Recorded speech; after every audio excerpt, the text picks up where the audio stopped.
DMS. It is a fact you found me working with the Ministry of Health.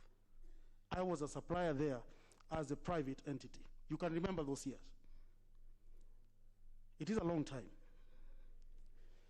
I want to, Honorable Chair, to also remind you that you recall in the year 2003 to 2008, Honorable Chair, while you are working with Kameme FM, in fact, you are one of the people, one of the companies who actually marketed my products then in your media station. I confirm. You do confirm. I think that is a demonstration that our business started long way ago, and I can say with IDA Foundation from Netherlands, we were the company that could only distribute products related to HIV then. So when we come and talk of an order of a certain amount, to me, this is a continuous business for Megascope Healthcare. Of order, Chair. So, Madam Chair. What is out of order, Honorable Nyakao? What is the relevance of this? I'm trying to demonstrate that we do not influence getting our business. Yeah, but I don't see how, when I was DMS, how that is related to that question. Because I've had some question, of course, directed to other companies in terms of when did you register or when did you do that. So I want to demonstrate that it is not the first time, or it is not now because of COVID, that Megascope Healthcare is engaging the Ministry of Health, or for that matter, KEMSA. Madam Chair, my question was related to conflict of interest in relation to the supply of masks. Honorable Chair, the fact that you are selling masks. Honorable Chair, the question I was answering was for Honorable Kutsuni. I will still come back to you. Okay. Allow him to explain, and then if you not have answered the question, then we can. Yes. We will still do further clarification. Thank you very much. Honorable Chair, you also asked a question in relation to what prices mentioned in the commitment letters. And I would say this, that in our letter of intent, we had a price that we had indicated, and when you get the commitment letter, then the process, which is also allowed under the Procurement Act, that you can be able, and under emergency, you can be able to negotiate your prices. So I just want to also, for this committee to note, that when we actually supplied our first item, which was the PPE kit, we found it being sold 13,500. It was Megascope at that point that brought that price down to 9,000 shillings. I want to say I found items like infrared thermometers going for even 18,000 shillings. It was Megascope that brought that price down to 10,000. Masks, Madam Chair, that at that point I found costing at 1,200. I brought that price down to 700. This is the sample of that mask. 700 shillings, and at that point, KEMSA negotiated with the rest of the companies who are supplying to that amount of 700. Madam Chair. What is it, Honorable Jagagwa? The President of the Chamber of Commerce, in my opinion, was doing very well in his explanations. But Madam Chair, when he says that when he supplied, he brought down the prices, you know now that, how did he bring down the prices? Yes, Honorable Chair. I think Jagagwa, I will not allow it again to intervene because I was waiting for him to finish, because maybe towards the end of this story, he might also now help the current prices to come down. So why are you jumping before the gun? No, anytime someone is doing presentation, Nyagagwa is on phone. I don't know if he's chatting with who. But someone who appears to be taking his mind off and is smiling. Madam Chair, the only time that someone will go to the phone, smile and take his mind why off, you would smile. It must be something that touches on the heart. Something that evoke emotions and feelings. So, Madam Chair, we might require to take Wakili's phone from him so that he can concentrate. You should protect the privacy of your neighbor. So I want to disregard both of you. On the legal issues. Order. Legal issues, I doubt whether they'll make you smile looking at the phone. But it's neither here nor there. Let's continue. Mr. Ngatia. Thank you very much, Madam Chair. So as I was saying, our prices were very competitive. I want to also answer your question that I had alluded to. We have not been paid. Yes, it is true, we have not been paid. However, the first initial consignment was paid, and this was 184 million shillings, which was paid to us. But I also want to say that with those negotiations and commitment letters, we were able to deliver with that commitment letter. In fact, I would want to say that because we also get finances from our financial institutions, they also wrote to KEMSA to confirm that any payment will be done through our accounts held in those institutions, finance institutions and banks. And that was done. And therefore, I want to answer your question on how do you deal on a commitment letter. It is valid. A commitment letter is what made everybody else, and even today, to deliver goods to all institutions in this country. I want to answer a question on, I think it was from Honorable Owino, how can the market price be applicable for goods already supplied?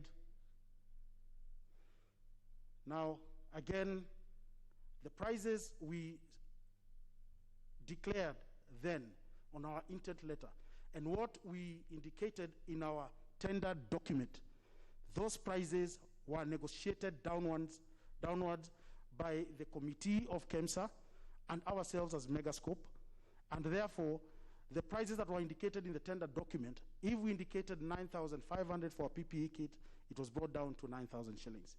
So I want to say that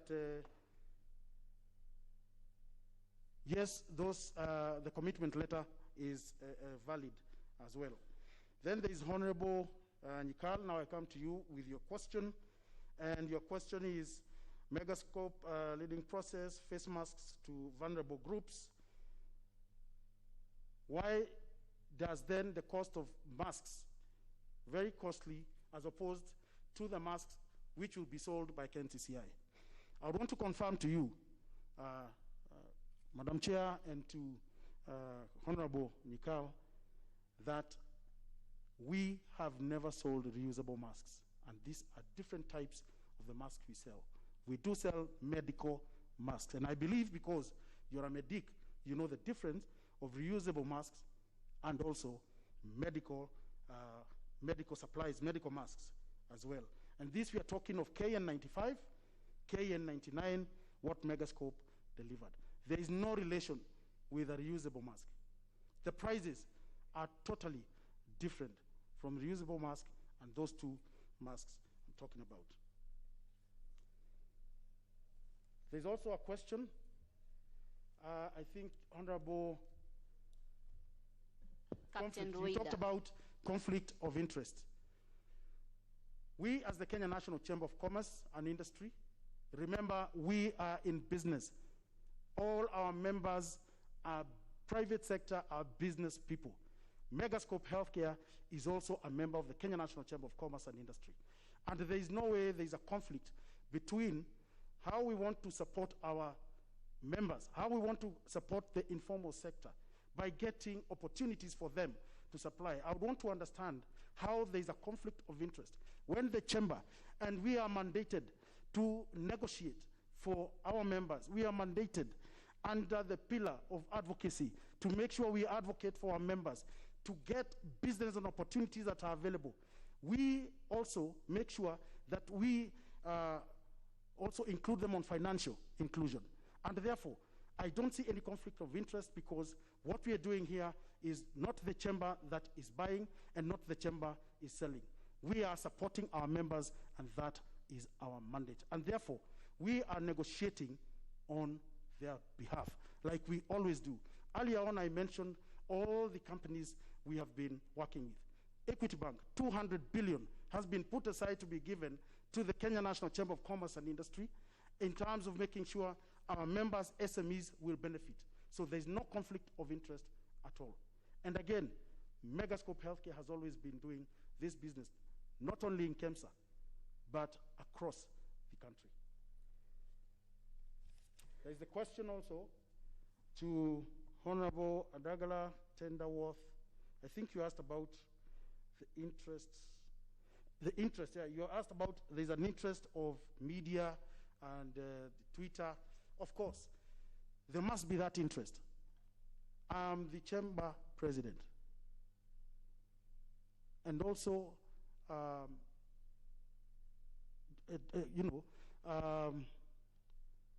making sure that we negotiate for our members, a huge number. And direct members who are 20,000, indirect are over 5 million. Of course, there is an interest. I am also the chairman of the Great Lakes region of 12 countries, ICGLR. Of course, there is an interest. I am also the Megascope Healthcare managing director, who was named for fictitious issues. Of course, there is an interest. And therefore, I want to say that this does not worry me as the chamber president or as the MD of Megascope, but also I am happy that you're here because we can be able to explain to the public what is exactly transpired during this process. Madam Chair, if there's any other question, I'm ready to answer. Madam Chair. Thank you. Unless there is any other member, we need to conclude. Just a small concern. Yes, Honorable. Mr. Ngatia, it is true, and you don't have to say you believe, the difference between washable masks and surgical masks and N95 and KN95, that I know the difference is not a matter of belief. It's a matter of fact. But we are still concerned that the poor people of this country that actually wanted masks for, really, it has taken a long time. I don't know. It is sounding like the delay may not be at the chamber, but I would still say that as the people you serve who can afford this, who are going to pay for this, whether through KEMSA or whatever means, get their masks, my concern it would have been you do your best to know that those people also get the mask that they are going to get for free. But sure enough, it will affect the market, even at the higher end. That was my concern. Not any other consideration, but just the people of Kenya and somebody of our caliber driving the agenda should have driven it faster. Honorable Chair, thank you very much for that question and clarity. But I want to also say that when I saw and took the oath to defend the micros, to defend the Juakali sector, the border, the shoe shiners, all this sector, I am going to do my best to make sure that that opportunity, they get it so that they can also be able to do business and sustain their businesses. So I'm committing that we shall do our best, and after tomorrow, our negotiations, I would be happy to come here and give you the results. Thank you very much. Unless any other member with a comment. You okay? Thank you very much. I think members, we need to wind up. I want to thank Crown Health, Shop and Buy, Megascope, and also the Chamber of Commerce for agreeing to honor our invitation. And this is not effort in futility. There's a lot that we have learned today, and I think we have also helped Kenyans to know the truth, because once the information is withheld, and that's why I was trying to convince the Megascope lawyer that it's important that you express yourself so that the truth is out there. We have not made any judgment, but at least Kenyans know a few things that they didn't know before we started this meeting. But secondly, we would also be interested as a committee for that negotiation to happen so that we can actually now know how much the traders are owned. There was a request that we need to help the ones who have supplied. I heard even healthcare, Crown Health saying they have not been paid for the ventilators they supplied. So we'll be interested to assist our local businessmen, but also to follow the right procedure. So thank you for your time. Unless there's anyone who has something to tell this committee before we wind up. Are you all fine? Yes, I wish to, with respect to the committee, to the chair, to clarify the position about those legal proceedings. It was never our intention to stop the disclosure of relevant information that is going to assist the committee in its investigations and eventual findings. The purpose of my address to the committee was to sensitize you about the existence of the court case. It would otherwise be irresponsible of me if I did not mention that a court case exists, and then certain things go on and you say, oh, why weren't we told? We would never have come to certain conclusions. So it was just to alert you so that you're on guard, and even as you do your report, you do the fine balancing I talked about so that you don't venture into the court case, but of course every other issue you can deal with. That was all. No, we are not interested in the court case at all. Madam Chair, Vice for the Chair? avoidance of doubt and for the public interest, I think it is important as a chair you make communication clearly to the public that have we concluded summoning witnesses? Have we concluded now the whatever had been happening hearings? And then from there it is going to be the issue of writing the report. Madam Chair, we seek your guidance on that. Thank you. On our way forward, we have received several submissions. This committee will be retreating to look at the submission. If need be, that we may need further clarification to the ones who are here or the ones who are not here, we might invite them. But for now, it's to look at what the information we have gathered so that by latest next week, in a week's time, we can be able to table our report at the floor of the House. Madam Chair? Oh, is that? Just one request. Mr. Gatia? Yes, just one request. Okay. And like that it has been said, people are tweeting. Your voters are watching you as we speak. And they can hear, they can listen to you.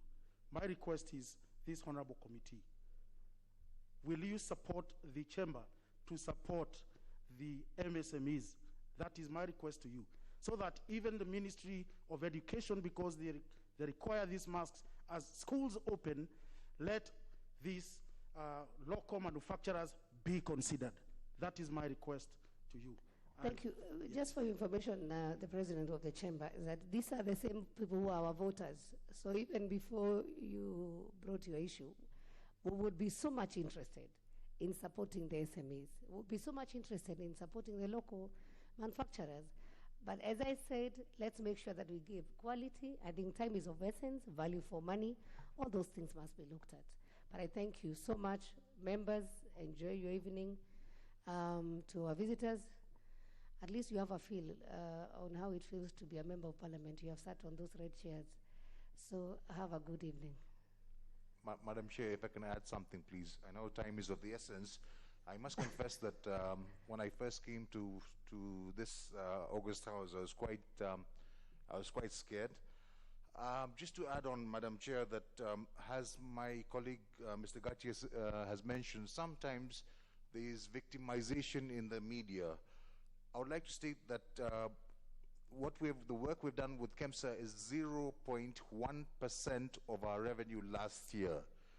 What I'm wondering is, why are we here, number one? And secondly, this sort of, at least this is my personal opinion, this sort of incidents actually discourages some of us in the private market to even go to the government. As stated earlier, our business with any government institution is very minimal, and this sort of experience makes us even shyer. So I'd like to encourage to the honorable members here to encourage the private sector rather than discourage them. Thank you, Madam Chair. But I hope we have given you an opportunity to... Madam Chair, you've all been very fair. Thank you so much. Thank you. No, Madam Chair, when he started talking, he was panicking. now that he feels like a member of parliament, now that he's sitting in the National Assembly. You know, when a crown, it should be a privilege to you to sit in this chamber. And that's why over time, even Ngatia, for the first time when he started, he was feeling a bit cold. Along the way, he became a member of parliament. In fact, Ngatia, the way you've expressed yourself, you befit that position that you are sitting. If in the front here is written minority. Minority leader. Yes, minority. Why would you want him to be the minority? So you work hard. Thank you for the compliments. And Crown, you know, that is the norm in this country. You must work hard. The media is there to criticize. And thank you. As also stated earlier, what I need to advise is that you need also to... Point of order, Madam Chair. Where he's sitting is my minority leader, and Hon Kutun should withdraw that remark. That's a very special I withdraw. But lastly, Madam Chair, let me advise them that I don't think the fourth estate should be your enemies. In fact, they should be your friends. All what you need to do is just rise up to the occasion and try to establish proper working relationship with them. I'm sure it was an issue of information that was lacking when you get such an opportunity. And when your company is mentioned, don't run away. I think it is important to face these people who are peddling these lies, the so-called allegations, and you engage with them. Seek audience. Tell them, if you have the version of the story on the other side, can you come and get our version of the story? Then it will avoid litigation. And they might decide to take the role of cleaning that had been done. I think Ngatia has a lot of experience, and you should apply. Yes, thank you. Thank you very much. Thank you. The meeting is adjourned, and I think this is also important for the public, that the members of parliament are not out there to witch hunt. We work with facts, and that's why we invited you to come and do your presentation. So feel comfortable, not only on this thing that says allegation. Chamber of Commerce, even the business people, if you have any policy that you'd want this house to assist you, you also vote for us. So it is important for the public not to fear Parliament. It is important for you to feel free to engage with Parliament at any time, not only when there is crisis, but any time that you need your representation done well here. Asanteni sana, Mungu wabariki, have a good evening. Honorable members, we might have a meeting tomorrow, but Zoom will be communicating later in the evening on the time for the meeting. Enjoy your weekend.